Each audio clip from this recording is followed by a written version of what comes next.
LinkedIn presents. I'm Caleb Bissinger, and this is The Next Big Idea. Today, Sebastian Junger almost died a few years ago. What did the experience teach him? What can it teach you?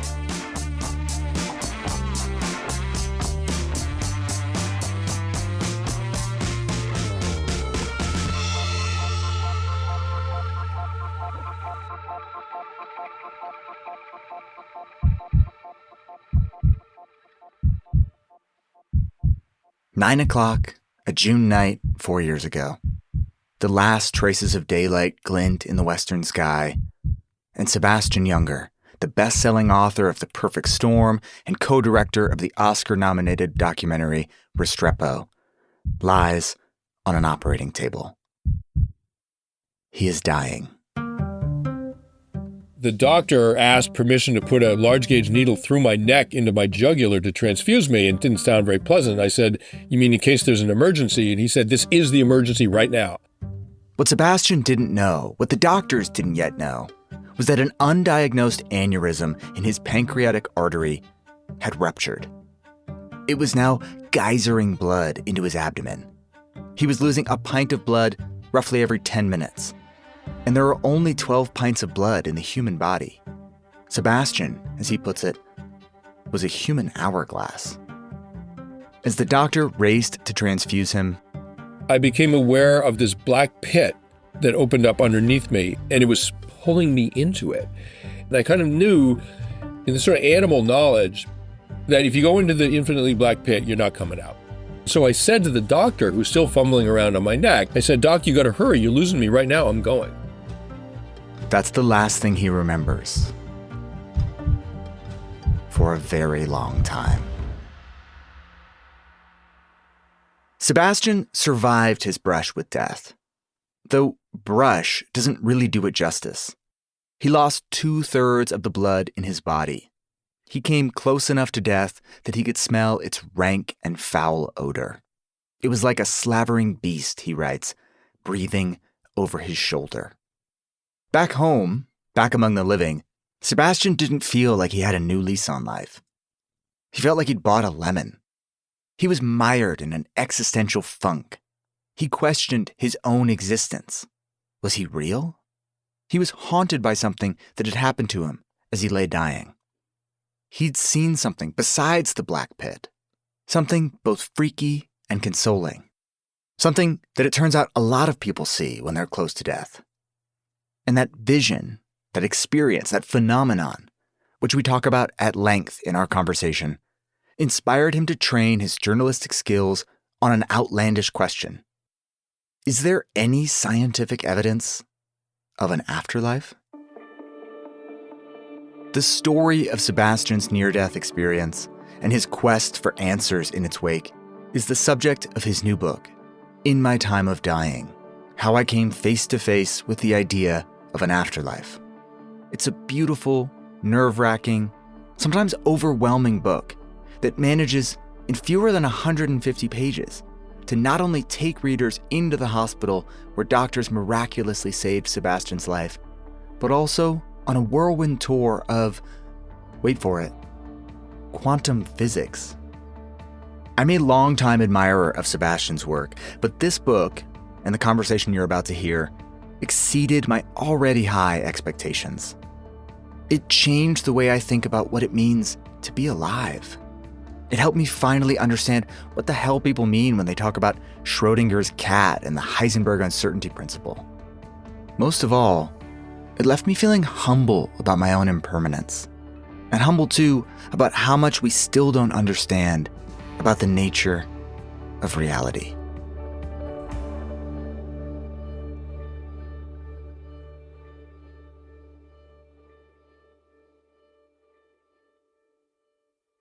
The LinkedIn Podcast Network is sponsored by AT&T Business. Rainn Wilson's business advice? Find a network that has your back. That's why he launched a talking pillow powered by AT&T Business's reliability. Take your business to the next level at business.att.com.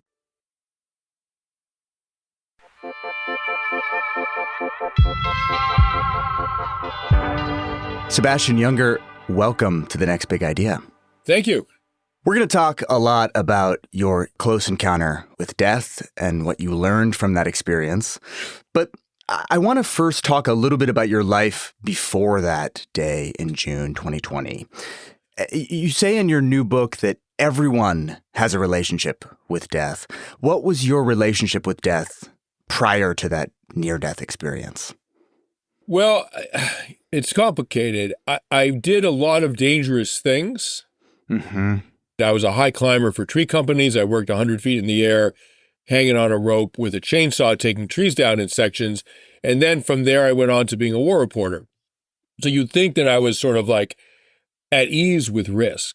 And actually, there's another counterintuitive psychological theory that people that intentionally take risks are actually exceptionally anxious people and are trying to reassure themselves that actually that they have agency and that they can sort of navigate this risky world and come back safe, and that reassures them that they have some modicum of control. I think I fell into that category. And so it requires an enormous amount of denial if you're actually quite an anxious person, which I am, and you go into risky situations. It takes a huge amount of denial to make it bearable. And I'm extremely good at denial. Like I can just create firewalls inside me that keep emotions from sloshing around where I don't want them. And that's exactly what I did with anxiety and risk and fear. Can I tell you a strange story? Yeah. When I was in my 20s, I wanted to be a journalist. And I happened to meet with an esteemed editor at a major magazine.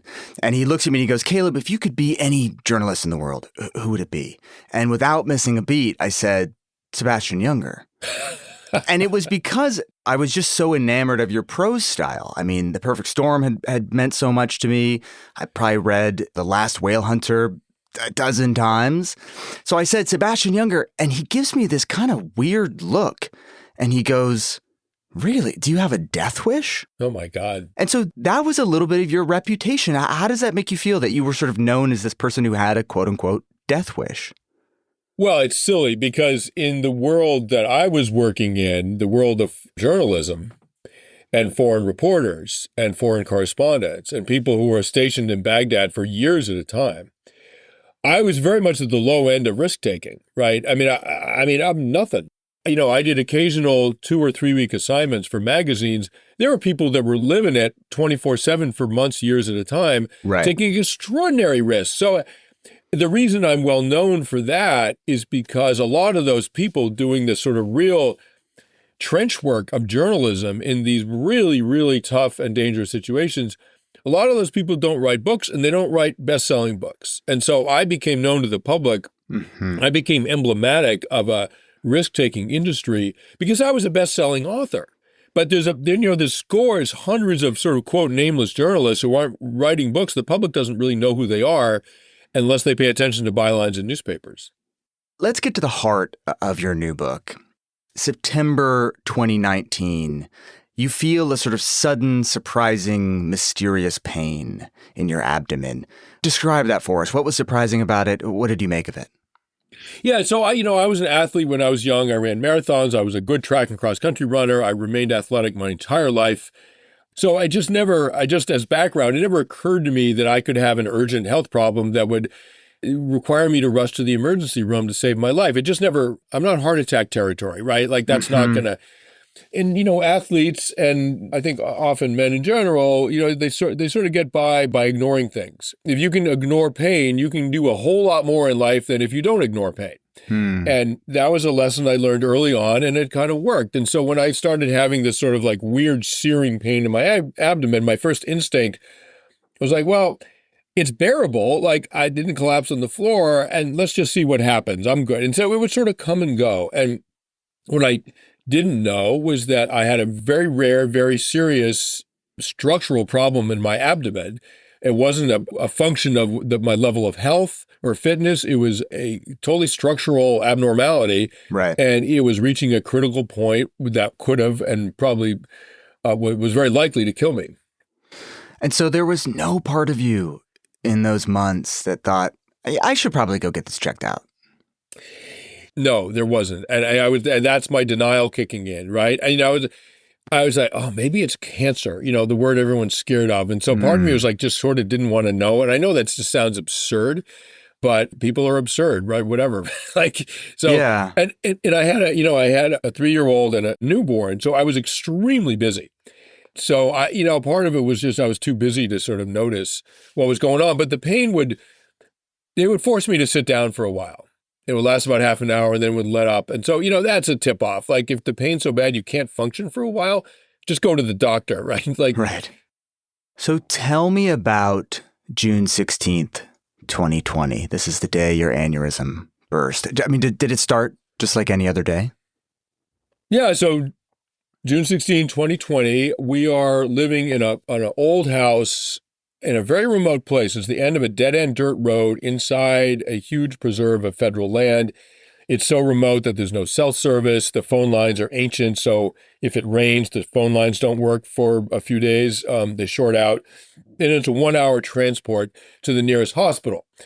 And so it was a beautiful summer day. It was during COVID, and my family and I were in this beautiful place. And we, by some miracle, had a few hours of babysitting that afternoon. We were friends with the family down the road that had a couple of teenage daughters that loved our daughters. And so they came over for a few blessed hours, which happened very rarely, just like give us a break. So my wife and I went off to a little cabin that's on the property that's even deeper in the woods, right? And there's no electricity in the cabin. There's no running water. It's really, the wood stove is really rustic, right? So we were out there, and in mid-sentence, I felt this bolt of pain shoot through my abdomen. I was like, oh, what was that? And it really filled my whole abdomen. The pain filled my whole abdomen. So worse than any of the pain you had experienced up until that point? Well, it was more persistent. I mean, I've had kidney stones. It wasn't anything close to that kind of pain. But it was a lot worse than sort of indigestion, right? It was just somewhere in the middle where I was like, I couldn't think about anything else, but I wasn't screaming, right? So I twisted and turned and tried to work it out. And I finally got up to see if I walked around, if that would work it out. I just assumed it was a sort of really intense digestive problem. And I got up and I almost fell over. And I sat back down and I said, I've never felt anything like this. I think I'm going to need help. And of course, my wife knows that I'm quite the stoic. So she knew that if I said I'm going to need help, I was probably in real danger. Right. I got my arm around her shoulders and her arm around my waist, and she sort of half dragged. I couldn't walk, right? I mean, I was too lightheaded to support my own weight. And she sort of half dragged, half stumbled, out of the cabin and down the trail, and finally got to the dirt driveway. And she put me in the passenger seat of the car and ran in and told the babysitters what was happening. And one of them came out and managed to hook 1 bar of cell service on her cell phone by walking around the driveway, looking for a signal. And she finally got 1 bar of service and called 911. And, by then I was going blind. And so what was happening was that I'd had an undiagnosed aneurysm in my pancreatic artery, one of your 5 pancreatic arteries. And an aneurysm is a sort of ballooning of the blood vessel because there's a weak spot, there's some anatomical problem, and it's not high cholesterol, it's not, whatever, a product of it's not a lifestyle. Health. It's not lifestyle, right? And which is what makes it so dangerous in a way, because if the doctor looks at me like, oh, you're a picture of health, you're good, don't worry about it.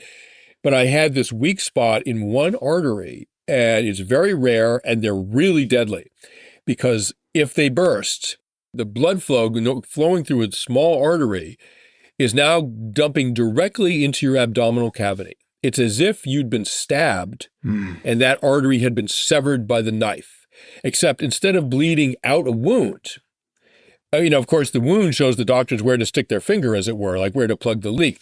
You're bleeding into your own abdominal cavity, and your abdomen's basically a big bowl of spaghetti. I mean, the doctors, if you're bleeding in there, the doctors really don't know where it is. It's very hard to determine that. So they loaded me in the ambulance, and by then I'd gone into compensatory shock. Your body sort of, if it's bleeding, it sort of clamps down on everything that it doesn't need, your intestines and your arms and your legs and all this stuff, and pools blood in your chest and your brain. I was in and out of consciousness, but my clarity came back and I felt better, except for the pain in my abdomen. I felt better. Yeah. So the whole ambulance ride, I was like, I don't need to go to the hospital. It's just belly pain. It's blah, blah, blah. As soon as we hit the ER, I went off a cliff and I went out of compensatory shock and into end stage hemorrhagic shock. I was convulsing. I was incredibly cold. I was incoherent. And the doctors knew immediately that it was almost certainly an abdominal hemorrhage. Had I gotten to the hospital quickly, my chance of survival would have been 30%, 30. It took me an hour and a half to get to the hospital. So my chances of survival were extremely low. And they all knew that. So they were looking at a sort of dead man walking, basically. And it was because of their medical brilliance that I survived. Yeah, I think you say 10 to 20% your chances were probably at that time when you showed up. So you're in the ambulance and you're thinking, oh, this is nothing. This is a waste of time. You get to the hospital, you crash, you're in and out of consciousness, you're racked with pain. Can you pinpoint the moment where what's left of your conscious brain goes, holy shit, I'm dying? Well, I never had that thought. What I thought was, and I have to just tell people right now, I'm a stone cold atheist, right? I've been an atheist my whole life. My father was an atheist. He was a physicist, extremely rational person. I imagine that I am extremely rational as well. So just as a preface for what's coming, so we're in the trauma bay, and I just am puzzled by why there's so much activity around me. It's just belly pain, like what's going on? I was really confused. And the doctor asked permission to put a large gauge needle through my neck into my jugular to transfuse me, and it didn't sound very pleasant. I said, you mean in case there's an emergency? And he said, this is the emergency right now. I mean, I had no clue, right? And so I said, yeah, of course. So he started working on my neck. And as he was doing that, I became aware of this black pit that opened up underneath me. And it was sort of infinitely black and infinitely large. It was nothing. It was everything and nothing. Like it was, and it was pulling me into it. It was sort of sucking in light and sucking in me. And I was headed into this pit. And I kind of knew in the sort of animal knowledge that if you go into the infinitely black pit, you're not coming out. Yeah. And I started to panic. And then above me, I saw my father, my dead father. And he was sort of hovering there. And his sort of energy was there. And it's hard to quite describe what I was seeing, but I was seeing some energy form of my father. And he was sort of radiating this sort of care and benevolence. He was like, it's okay. You don't have to fight it. You can come with me. I'll take care of you. I was horrified, right? Because I didn't know I was dying, right? I was horrified. I was like, go with you. You're dead. I'm not going anywhere with you. I'm alive. I'm staying here. Thank you very much, right? Like I didn't know what the stakes were, and I was confused and horrified by his presence. And so I said to the doctor, who's still fumbling around on my neck, I mean, it felt like he was fumbling around on my neck. I said, Doc, you got to hurry. You're losing me right now. I'm going. Then things get kind of patchy for a while, but basically the short version is that they took me into the IR, the interventional radiology suite, where they can look at you with sort of real-time X-ray video. So they can work on your insides without cutting you open and see what's going on in real time. And so they threaded a catheter into my groin, up my femoral artery, and around to these twists and turns of our crazy vasculature, and eventually got this flexible hose, eventually got it to the ruptured artery and embolized it, plugged it with a coil. That took 6 hours. And I was not sedated because my vital signs were so low. I mean, I needed 10 units of blood to survive. There's 12 units of blood in the human body. I needed 10 to make it. My blood pressure was 60/40 when I got to the ER. I was running on fumes. Good Lord. And so I was in and out of consciousness the whole time and in enormous pain because I had 2/3 of my blood was in my abdominal cavity. And when blood comes into contact with your organs, it's excruciatingly painful. And, I suffered that for like 6 hours. It was absolutely hellish. You mentioned that, you're fading in and out, but in the book, you managed to go back and talk to the physicians who were treating you and look at the medical logs and sort of reconstruct in painstaking detail what was happening almost minute by minute. And I have to say, it reminded me of what is perhaps, one of the most famous sections in The Perfect Storm, where you write about and sort of imagine in great detail the death of these 6 men who died aboard a shipping vessel in the North Atlantic in 1991. And in that book, you write, "They are suspended, open-eyed and unconscious, in the flooded enclosures of the boat. The darkness is absolute, and the boat may already be on her way to the bottom. Their bodies, having imposed increasingly drastic measures to keep functioning, have finally started to shut down.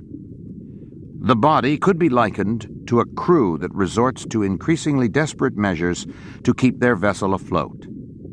Eventually, the last wire has shorted out. The last bit of decking has settled under the water. Tyne, Pierre, Sullivan, Moran, Murphy, and Shatford are dead. What was it like, having written painstakingly about the deaths of others, to then write about your own near death in that same way, with that same level of detail and vividness? To start with, there was an element of sort of moral exoneration, right? So one of the problems and one of the emotional, the psychological difficulties, even traumas of war reporting, is that you are making your living, and even sometimes a good living, reporting on the tragedies and reporting on the deaths of others. Mm-hmm. And you're not killing people. You're not making things worse. You're an observer, and the world's tragedies need observers, right? So it's all good, except that you can get, or at least I got, this sort of sense of like moral accountability. Like, you spend your whole life watching, documenting, and being paid to observe from a bit of a remove the deaths of other people. Yeah. There's a kind of moral debt there. And for me, there was an enormous amount of guilt that came from that. But after years of doing that, I stopped war reporting after one of my best friends, Tim Hetherington, was killed in combat in Libya. And so I stopped war reporting after that. I didn't want to annihilate all the people that loved me like he had just annihilated everyone who loved him, including myself. Then eventually, my marriage fell apart. I remarried. I had a family. I started this very peaceful, beautiful life. Yeah. And it never occurred to me that you can leave the front lines, and eventually the front lines will come to you. So what I decided to do in terms of writing about my own death, first of all, the moral exoneration comes from the fact of, me being able to say to myself, you know what? I was analytical and dispassionate about the circumstances around other people's death. I deserve no better and no worse treatment. I'll do that with my own near death. And then finally, there's a sort of inherent drama in it. And I thought of myself, the name of the boat in The Perfect Storm was the Andrea Gale. And The Perfect Storm is basically me documenting all of the things that sank that boat and killed those men, starting with the fishing industry and how storms work and how waves work and why boats roll over and how they flood, and then finally how people drown. And I just thought, I'm the Andrea Gale now, right? I'll just document all the things that sank me, or almost sank me, and exactly what it felt like and what was going on in medical terms and physical terms. I'll just document it like I did with The Perfect Storm. And that seemed to be a very satisfying mental concept to organize the book around. You got so close to death that you could smell its breath. And you say a few times in the book, you're kind of wrestling with this realization that biologically, you were meant to die at age 58 from a burst aneurysm. That the fates had measured out your thread, and that's when it was supposed to be cut. But by the grace of incredible modern medicine, you lived, right? To use a cliche, you cheated death. I sometimes get the sense reading the book that you feel a sense of ambivalence about that, or even a sense of guilt about that. Am I projecting onto you, or are those emotions real? What I felt was like somehow the assassin's bullet had missed my head. Uh-huh. But then if there's someone out there trying to assassinate me, they're just going to keep trying to do that till they get me. And that the universe was sort of constructed around the idea that I, one of, 8 billion people, little old me, but that I was going to die on June 16, 2020. And that the universe's intent had been subverted. Mm-hmm. And there was no traffic, whatever. A lot of things could have killed me, had I gotten there. In the middle of the night, even, like that's an interesting detail in the book, right? That great doctors don't want the night shift, right? If you'd showed up at 3 a.m, you probably wouldn't have had the great medical care you got. Right. Or, doctors take vacations too. Suppose you'd been in Bermuda. Whatever. Then some guy, some doctor who's, didn't have 30 years experience, only had 3 years experience, doesn't know how to, they barely pulled this off, right? Like it was really touch and go. They thought they couldn't do it. I saw the doctors shrug. I saw them look at each other and like, well, we've done all we can. This isn't working. And I caught that look and it was horrifying. Oh my God. And the alternative is an emergency laparotomy where they open your abdomen up and try to find the bleed before you bleed out. It's a lot less fun than it sounds, right? So there was a lot of randomness that saved my life. And I just thought, okay, the universe, I was supposed to die and I didn't, and it's going to come after me again. After this ordeal, it seems like you were living kind of this half life, right? Where you didn't want to fly on planes. You didn't want to be too far from hospital care. You didn't want to travel to foreign countries. You didn't want to be in a traffic jam. That sounds like a brutally hard way to live. Yeah. And, had I survived a heart attack, that would make sense. What the doctor says is like, this never happens twice. You only had one aneurysm. It ruptured. We took care of it. It's not like you're going to start sprouting more aneurysms, right? It made no sense, except I knew that if I'd been in an airplane or in a traffic jam or hiking in the woods or whatever, I would have died. As it was, I almost died. So I got very, almost kind of agoraphobic. But I also had this other more abstract, in some ways more devastating fear. 2 days prior to almost dying, I had an absolutely extraordinary dream. And, just again, I'm an atheist. Not only am I not a mystic, I'm actively anti-mystic, right? I want nothing to do with all that woo-woo stuff. I'm like, no, thank you, I'm fine, right? So just to preface what I'm about to say is that at dawn, 2 nights prior, I was woken up by a terrible, terrible nightmare. And the nightmare was this, that I had died and I was a spirit and I was hovering over my family, trying to signal to them, hey, I'm right here, I'm right here. And they couldn't hear me or see me and they were sobbing in grief. And I was made to understand that I died. I couldn't go back. That's just how it was. And I'm on the way out. And I woke up in a panic. And, we co-sleep as a family. And I woke up next to my eldest daughter and sort of gripped her like I've seen her grip her stuffies, right? Like, oh my God, like you're here. I'm safe. And I just wrote it off as just a weird dream. And then 36 hours later, that's exactly what almost happened. I almost died. As I did research on NDEs, near-death experiences, I realized that the dream that I had was almost an exact replication of a classic NDE, people who die and are brought back to life and have strange memories like I did from the threshold. In probably a majority of cases, there is the spirit is kind of hovering over the family or over the doctors who are trying to save them and they can't engage. So I started to get this strange fear.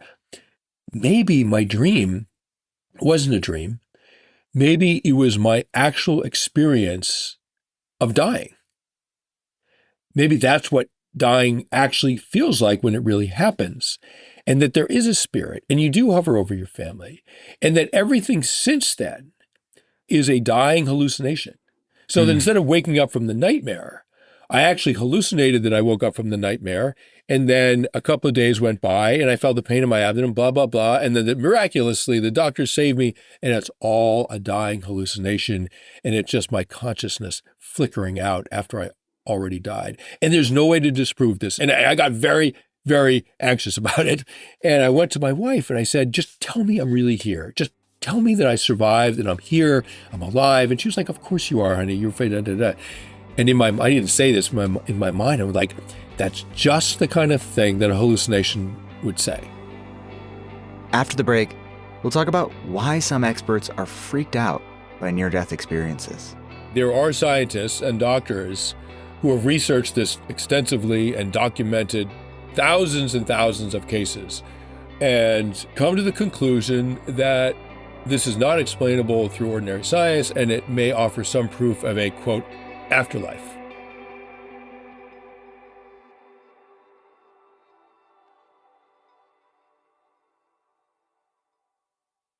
The LinkedIn Podcast Network is sponsored by AT&T Business. Did you know 90% of business owners struggle with sleep? We totally made that up, but it felt real, huh? Rainn Wilson saw this as a business opportunity to change the way the world sleeps by launching a talking pillow powered by AT&T Business's security, reliability, and expertise designed to help people sleep. As Rainn says, you can't dream if you can't sleep. Take your business to the next level at business.att.com. From LinkedIn News, I'm Jessie Hempel, host of the Hello Monday podcast. In my 20s, I knew what career success looked like. In midlife, it's not that simple. Work is changing, we're changing, and there's no guidebook for how to make sense of it. So come figure it out with me on the Hello Monday podcast. I've been a journalist for 2 decades, writing cover stories for Business Week, Fortune, and Wired.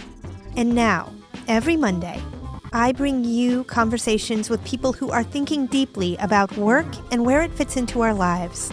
Like Microsoft CEO Satya Nadella on growth mindsets. The learn-it-all does better than the know-it-all. Or NYU professor Scott Galloway on choosing a career. I think the worst advice you can give a kid is follow your passion. Or MacArthur Genius winner Angela Duckworth on talent versus grit. Your long-term effort and your long-term commitment are surprisingly important. Each episode delivers pragmatic advice for right now. Listen to Hello Monday with me, Jessie Hempel, on the LinkedIn Podcast Network or wherever you get your podcasts.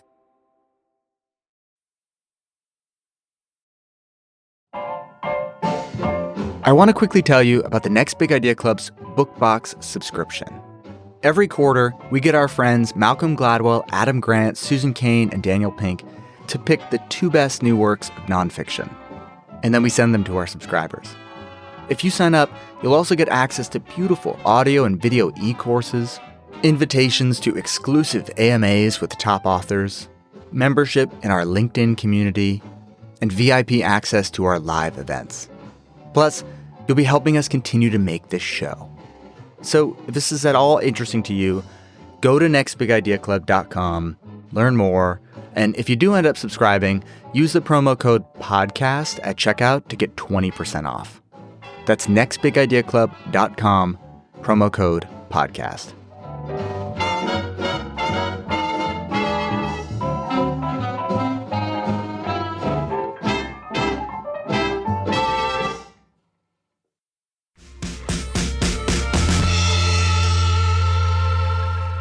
Let's talk a little bit about near-death experiences, because they are, as you observe in the book, medical paradoxes, right? I mean, the brain is an incredibly resource-intensive organ. It uses 15% of the oxygenated blood in our bodies. It uses 20% of the glucose. And yet there is this inexplicable phenomenon that just as the brain is dying, people have these incredibly vivid hallucinations. What explanations do scientists have for why that might happen? So obviously there's 2 camps. I mean, there are scientists and doctors who have researched this extensively and documented thousands and thousands of cases and come to the conclusion that this is not explainable through ordinary science, and it may offer some proof of a, quote, afterlife. So there is a segment of the scientific population that believes that we have found proof of the afterlife, right? And then, of course, there's the other side, the sort of rationalists, who are like, nonsense. Like, if we give you low blood oxygen, your brain will get all wonky. And if we put you in a human centrifuge, like they do with fighter pilots, and subject you to 5 Gs, 5 times the force of gravity, that you'll see a tunnel and light and all kinds of strange visions. And, so we can reproduce. We give you LSD, you'll hallucinate all kinds of crazy things. Like, the brain is not impervious to being affected by outside factors. So I read through all this. At first I was sort of rooting for an afterlife. Like, I was like, oh my God, this is amazing. Maybe there is something more, which, for an atheist to think that, imagine how sort of anxious I was to allow myself that thought. Right. Like, whoa, maybe there's a flicker of hope, because death is scary. It's even scary to atheists, right? And then I read the counter arguments and like, okay, oh, well, the rationalists got this, right? And they just listed all these things that can happen in the dying brain. And that pretty much explains everything, except for one thing. The dying see the dead. And People who aren't dying do not see the dead. The doctors in the room, the family members in the room, don't see Aunt Sally crouched in the corner. Only the dying are startled to see Aunt Sally and start talking to her. So, we know that if you give a room full of people LSD, we know for a fact that 100% of them will hallucinate. And we know why. We know how LSD affects the brain, and there's no mystery there, right? But they won't all hallucinate the same thing. And what's strange about dying is that in a considerable portion of the cases, the dying see the dead. It's the one thing about all this that I'm like, all right, I'm still an atheist, but I have to say that fact I find hard to explain in rational terms. Does it mean there's an afterlife? Does it mean there's a God? No, I'm not going to assert that. But what I am willing to say is I do not believe in God, and I don't believe in an afterlife, but my opinions are couched in a context of doubt. I understand that I might be wrong. Before this happened to me, I was an atheist and I didn't think I was wrong. Now I'm an atheist and I allow for the possibility that I'm actually completely wrong and that we don't have a fundamental understanding of the nature of reality, the nature of consciousness, the nature of the universe. A correct understanding might allow for some post-death existence at the sort of subatomic, like quantum level, and we just are not capable of understanding it and may never will be. Yeah, it is this startling mystery. I mean, I think you say in the book, 1/4 of all near-death survivors see the dead. And you write, quote, in mud huts and in hospital rooms, in car accidents and on battlefields, in darkened bedrooms and in screaming ambulances, deathly ill people are startled to see loved ones hovering over them. And I think we actually all kind of know this. A lot of us know this from personal experience, right? Like, I mean, my grandfather died a few years ago, and on his last day in the hospital, he was visited or had visions of his brother who was long dead and his parents. And it was actually sort of weirdly joyous. He was glad to see them. He was comforted by their presence. Yeah. And, one of the really mysterious things is that sometimes the dead person who shows up is someone who died recently and that the dying person didn't know about that. Crazy. Just crazy, right? I mean, and again, I as a journalist, I refrain from asserting things that I can't prove. But what I'll say is that I divided my book into 2 sections, what and if. What deals with what happened to me. Yeah. If is basically, what if there were something more? How would that work? Like as a thought experiment in rational scientific terms, how would some kind of post-death existence work? How could we explain it? And that's where I get into quantum physics. And I didn't pioneer that. There's a lot of very smart people who have mucked around in this stuff. And I tried to distill their thoughts and their findings into something that was understandable and sort of accessible to people. And the if section, I have to say, is almost as startling and harrowing as the what section because it's mind-bending and trippy and scary and confusing and my read on that part of the book is that you mentioned earlier, your dad was a physicist. He was a literal-minded guy. He was a rationalist. And he is who visited you. He is the vision you had in that what was nearly your final moment. And I read that section of the book as you maybe trying to pick up some of the tools of his trade to understand what he would have made of that experience you had, how he would have tried to explain or contextualize or rationalize that bizarre and inexplicable moment. Does that resonate? Yeah, I mean, as I did my research, I realized that there were some possible explanations or theories or at least thought experiments in the realm of quantum physics, and which was, sort of adjacent to my father's specialty in physics. So I started circling back into basically what was his world. And I called up 2 colleagues of his, but I told them what happened. I said, I would like to talk with you guys about what you think my father would make of this. If I could somehow tell my father that he had appeared as I was dying, like, what would my atheist rationalist father make of such a thing? Yeah. So that, we had an interesting conversation, but at one point I said, so what are the odds of that happening, of my father rematerializing over me basically on my deathbed? Like, what are the odds? And it was a sort of rhetorical question. Like, how do you even calculate that, right?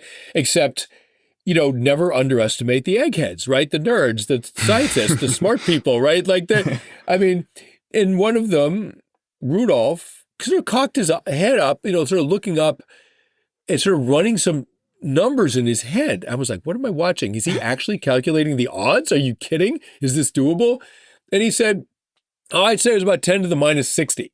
I was like, what? And he said, look, it's roughly the same odds. And he was referring to statistical mechanics pioneered by an Austrian physicist named Boltzmann in the late 1800s.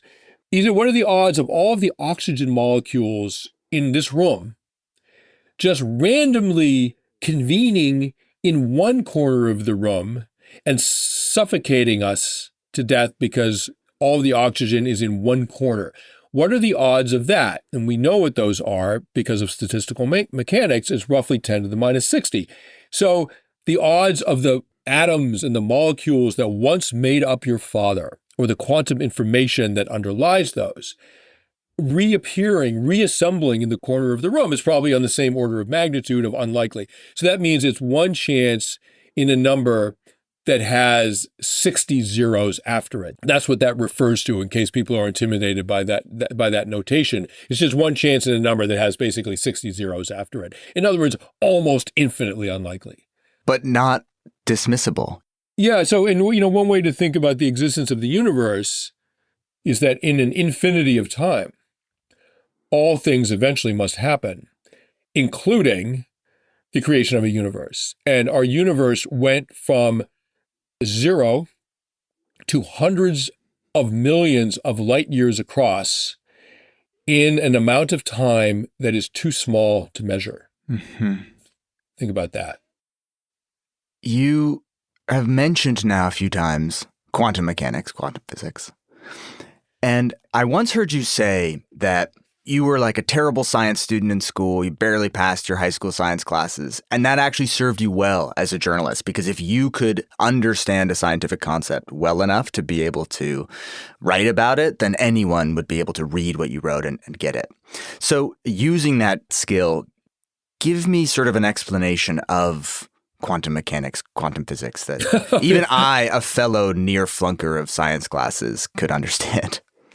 I can explain what I go into the book, which are the apparent contradictions at the quantum level that so freaked out the first physicists, including Einstein, that were involved in their discovery, because they make no sense in the macroscopic world that we all live in. And so basically, if you're watching a pendulum, the pendulum doesn't jump from position to position. It's a continuous swing. In the macroscopic world, it's a continuous swing from one end of the arc to the other.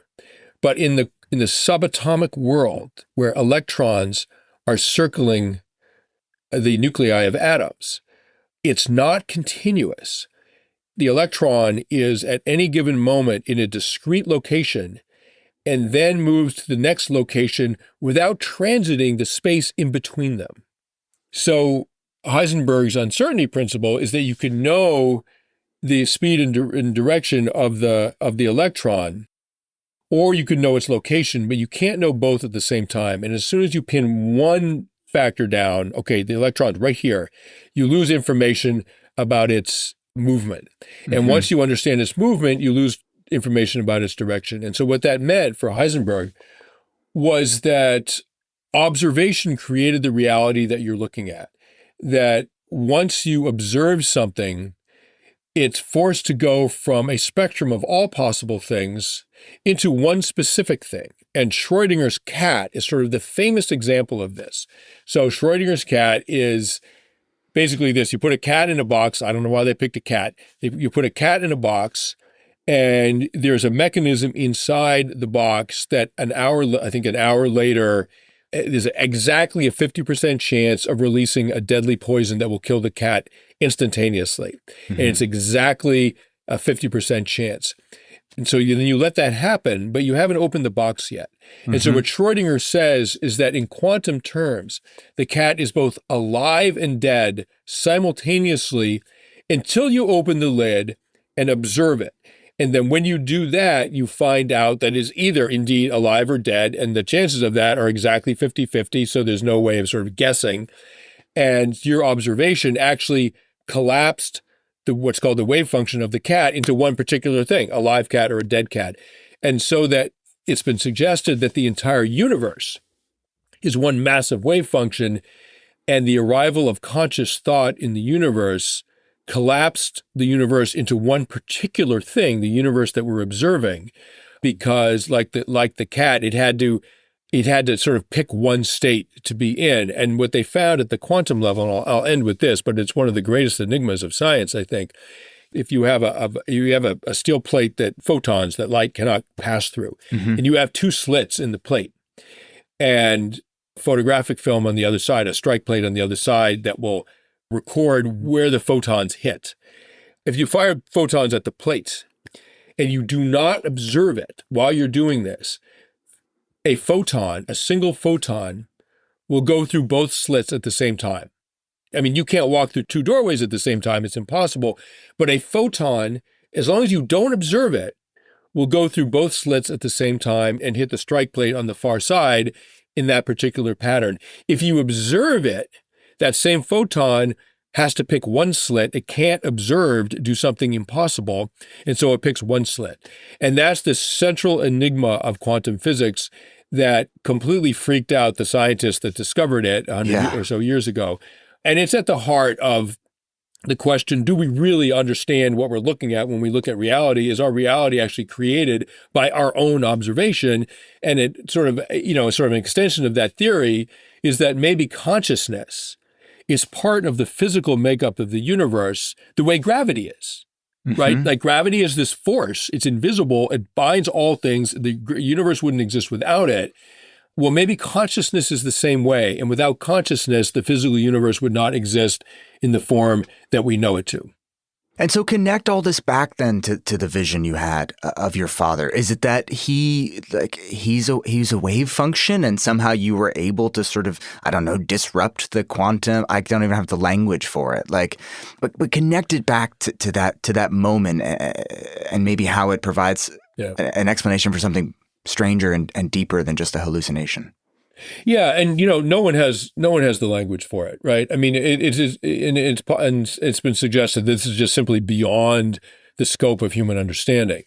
But the sort of conversations around this are that quantum information can't be lost, and that among other things, a human life is an assemblage of an awful lot of quantum information, and that when you die, that quantum information goes somewhere, and there may be a kind of universal consciousness that if there's a consciousness that suffuses the entire physical universe, which is 93 billion light years across, but consciousness suffuses the entire thing and is part of the physical nature of the universe, and that when you die, your individual consciousness sort of returns to that colossus consciousness. So there's some conversations around those ideas. But again, we're trying to understand that with the tool of our human brain, which is amazing, but not unlimited in its potential. And as I say in the book, we might understand reality in the same way that a dog understands a television screen, right? Like it's looking at the actors on the TV series or whatever, thinking that that's actually really happening and not seeing the wider context around it. So reality for us might be the TV screen. The broader reality that created that TV screen, we are incapable of understanding, just like a dog can't understand how the wider reality creates the TV screen for it. Yeah. My dog loves to watch 101 Dalmatians. Seriously. I'm not kidding. I bet. Yeah, right. 101 new friends. But okay, so you're making a really great point here that this is probably beyond the scope of human intelligence, human comprehension. So you're already in a strange, anxious state. It must have been kind of overwhelming for you to try to start peeling back the layers here and unpack some of this information. I mean, was it overwhelming, disturbing? Like, what was it evoking? Well, the physics section, which is quite brief, and maybe 10 pages. I don't want people to be scared off by the word physics, right? But I mean, if I can understand it, anyone can understand it, right? I mean, the one thing I'm not is a science nerd, but I did read an enormous amount of physics over the course of like 2 or 3 weeks and then try to write about it. And I have to say, I started to feel a little crazy. Like I like, what's happening to my brain? Like I mean, it's hard to explain, but it was not a stable feeling. And I started to question everything, which isn't a great feeling, right? Like, because physics questions reality, right? Like, what is what is consciousness? And so if you really understand the scientific reasons for questioning what we take to be self-evident, it can make you kind of sort of like dizzy almost. Sure. And that's what started to happen to me. And my wife and children were away for a long weekend, and I was just like marinating in physics. And by the time they came back, like Monday night, I was like, "Oh, thank God you're back!" Like, because I was headed out into the, like atmosphere, like the outer space here. It was a very, very strange experience. The point you've gotten across incredibly well and get across beautifully in the book is that despite what we do know about the way the world works, it is still fundamentally mysterious. We live in a world that was created by unknowable forces that violates its own basic laws. We can't rule anything out. We can't say with absolute certainty that consciousness isn't immortal. Do you find that ultimately to be frightening or inspiring? At one point, someone said, when you couldn't explain what happened in rational terms, why didn't you turn to mysticism? Mm-hmm. And I said, because that's what an explanation is rational terms. Mm-hmm. That's what one is. And if you explain something through mysticism, it's actually not an explanation, it's a story. Yeah. And people use stories to comfort themselves about things that actually don't have an explanation. And I just choose not to use the God story or the afterlife story. That said, the idea that there is a kind of universal consciousness that we are an expression of in our extremely limited individual form, which was an idea that Schrödinger held, that Einstein played with, and that my father actually sort of adhered to. Mm-hmm. And the idea that when you die, you're actually not ceasing, you're being reunited. Mm. And not in a way where your individual consciousness is necessarily retained, like, oh, here I am, Sebastian Junger, in the afterlife with my feet propped up on a pillow, like that, like not in that form. Right. But you're like a wave returning to the ocean, yeah? Right. I mean, in the way that gravity is sort of nowhere and everywhere, maybe consciousness is nowhere and everywhere in exactly the same kind of way, and that you return to that. I found that kind of comforting. Mm. What didn't seem appealing was eternal consciousness, which is what people usually mean by an afterlife. Like, I retain my individual identity, my name's Sebastian, and now I just get to be conscious for the rest of it, forever, right? Like, oh, I died, that was maybe an uncomfortable transition, and now boom, here I am in the afterlife, everything's good, and presumably you don't need to eat, you don't have pain, you don't, there's no gravity, you sort of float around. Like, it's a very childlike vision of existence. But in my mind, I'm like, whoa, wait a minute, watch out. Like, I could barely get through math class in high school. 50 minutes was a friggin' eternity. Are you sure you want to be conscious for eternity with no possible exit? It's like being stuck on a transatlantic flight that never ends, no snacks, no in-flight entertainment. Exactly. And you don't know who you're going to be sitting next to either, right? Like, who's in the middle of the seat? Or maybe you're in the middle of the seat, right? Like, we just don't know. The idea of just sort of eternal consciousness, like, be careful. And you don't even know the quote afterlife could involve a huge amount of pain. You really want that to go on? The one thing that being alive, the one thing about it is that if the pain is unbearable, you can pull the plug, right? And that you really may not want to be in a situation where that's not an option. And also, because of the second law of thermodynamics and entropy, the universe itself is finite. Right. It will eventually experience heat death, where there's no electromagnetic force, there's no light, there's no energy, there's no movement, and the universe is basically at virtually 0 Kelvin. and essentially there's no existence. And so what you're asking for is to continue existing as your soul in a universe that no longer exists. Like, then that's not a plausible, that's not a realistic request of God, right? Like, that's just like, if he doesn't, if he quote, he doesn't have the universe survive, your little soul doesn't stand a chance. Sorry, bro. Like, that's not happening. It's been almost 4 years now since your near-death experience. How often do you think about it at this point? Well, I would say, if a good friend or my wife had died 4 years ago, I would be thinking about it off and on, probably every day. It would pass through my mind. It would be the new context of my life. Like, in the sort of background software in my brain, it would be there pretty constantly, but less and less the focus of my attention. Yeah. And less a matter of painful emotionality. And so what was extremely painful for me, emotionally painful after the event, after I almost died, I would say almost unbearably painful. It's now just a weird fact about me, right? Like, wow, that time I almost died. Wow, crazy. Like, sometimes people ask me, like, do you live differently now because of that? Yeah. I've given that a lot of thought. Sort of yes and no. If you were sort of observing me with a CCTV camera all day long, I don't think my life would look like it's different. I'm not sitting in the lotus position or it's anything like. But what I would say is that internally it is a little bit different, and I'll sort of illustrate with an anecdote from the great Russian writer Dostoevsky. So Dostoevsky, when he was a young man, wanted to be a writer. He was sort of a political agitator, and he was sort of like.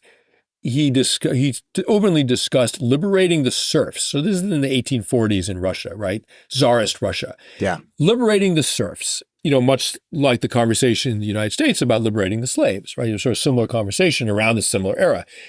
And he and his buddies who enjoy talking about such things were promptly arrested and thrown in prison for 8 months by the Tsar's police. So then after about 8 months, they were sort of rounded up and loaded into a carriage. And they fully expected to be released, right? It wasn't a serious crime. It was just a slap on the wrist. But instead of being released, they were driven to a town square and tied to posts. And a firing squad was arranged before them. And so these poor young men only had a couple of minutes to adjust to the idea that they were about to die, right? In a couple of minutes, they would be dead, right? Dostoevsky was contemplating this, and he saw some sunlight glinting on a roof. And he thought, in moments, I'm going to be part of the sunlight. I'm going to be part of everything. And if somehow I should be granted the chance to live, I will make every individual moment an eternity. I will appreciate everything. And you can't live like that, right? It's a psychotic way to live. You can't live constantly like that.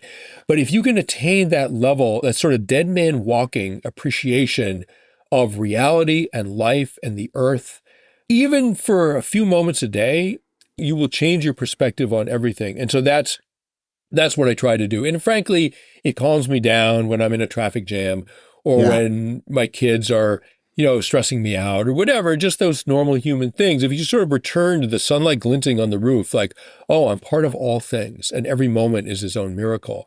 It is a kind of Zen practice that actually gets you to see life and experience life a little bit differently.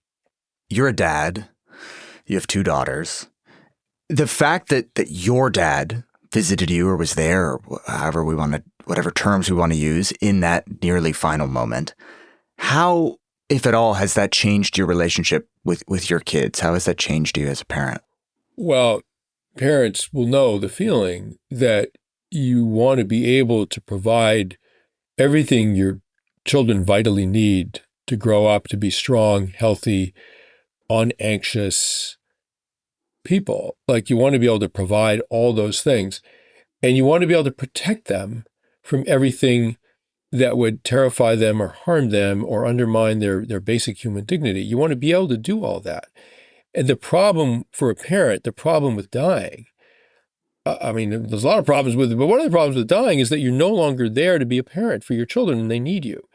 And I'm an older dad. I didn't have children. My first daughter was born when I was 55. I'm not going to be a grandfather, right? Probably, right? If I make it to their college graduation, I'll be doing good, right? And that's a very painful thing. Mostly, I think because I'm worried that they'll need me, right? I'll miss out, but also they might need me. What am I going to do? What are they going to do?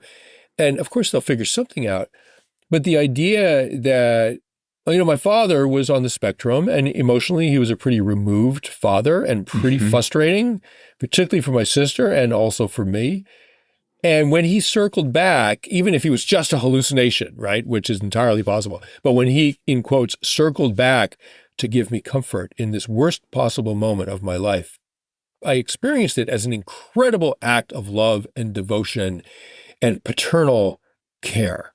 And the idea that that might be possible in a universe that we just don't understand is enormously consoling and inspiring. That in some way, even after I die, that in ways we just don't understand, and I'm not calling on God here, I'm really not, that we don't understand the science of this, that I might somehow provide a comfort during my daughter's worst moments is, there's a kind of salvation in that. And there's a huge comfort for me as a father.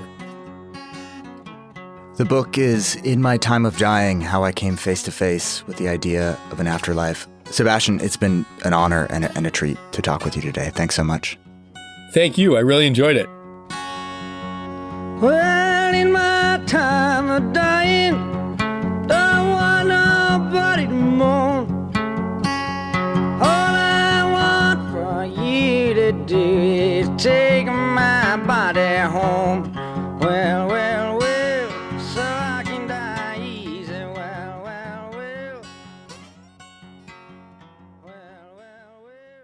so I can die. Sebastian Junger survived, in part, because he received 10 units of blood to replace what he'd lost. In other words, he writes in an afterword, 10 anonymous blood donors helped save my life. In gratitude, I now donate blood as often as I'm allowed, roughly 3 or 4 times a year. I must confess, a little shamefacedly, that I have never donated blood. But that ends now. I found a local blood drive, I've added it to my calendar, and I would encourage you to do the same if you're able. As Sebastian writes, there aren't many ways to be part of something greater than yourself. And donating blood is one of the easiest and finest. You can find a nearby donation center by visiting www.donatingblood.org. And here's the deal. If you're inspired by this episode to give blood, shoot me an email. I'm at podcast@nextbigideaclub.com, and I will send you a copy of Sebastian's new book as a thank you. Today's episode was written, cut, and hosted by me, Caleb Bissinger. Sound design by Mike Toda. Our executive producer is Rufus Griscom. Special thanks to Kat Boyd for making this interview happen. The Next Big Idea is a proud member of the LinkedIn Podcast Network.